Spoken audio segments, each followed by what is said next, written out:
बारतिया निखंड ज्योतिया बेटा खातिर करेलू गुहार हो। दिन रात बारतिया निखंड ज्योतिया बेटा खातिर करेलू गुहार हो। धने तोहर कोखिया तू करेलू ज्योतिया कठिन बारतिया तोहार हो। धने तोहर कोखिया तू करेलू ज्योतिया कठिन बारतिया तोहार हो।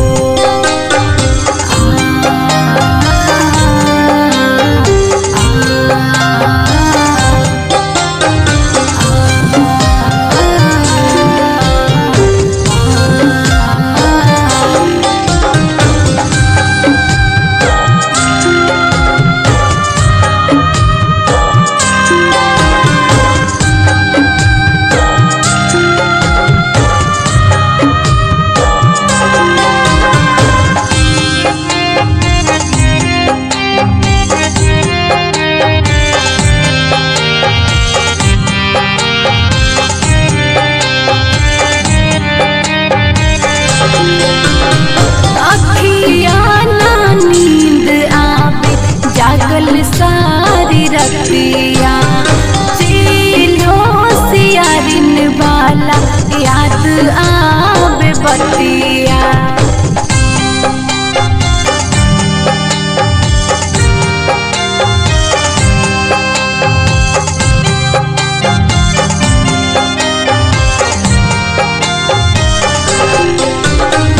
अखिया नींद आवे जागी सारी रतिया चिल्हो सियारिन वाला याद आवे बतिया।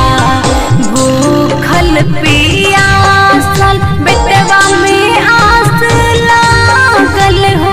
धन बाटे छतिया तोहार हो। भूखल पियासल बेटवा में आस लागल हो। धन बाटे छतिया तोहार हो। धन तोहर कोखिया तू करेलू ज्योतिया कठिन बारतिया तोहार हो।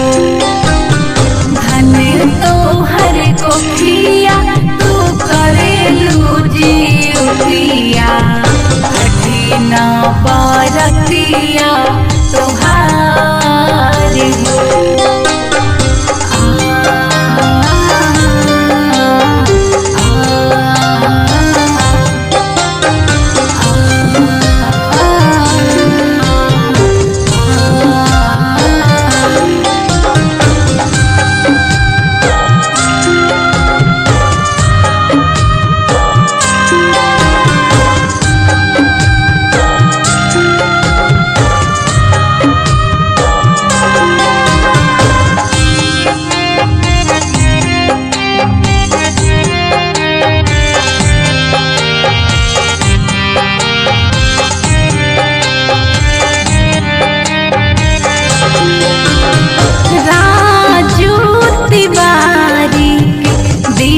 आशीर्वाद हो कठिन व्रत माई बड़ू उपवास हो।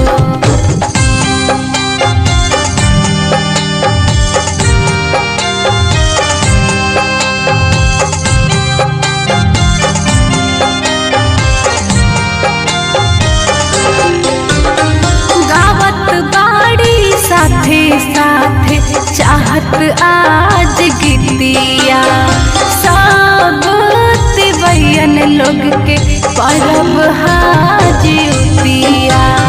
फल फलाहार नाही कोनो आहार नाही धन बाटे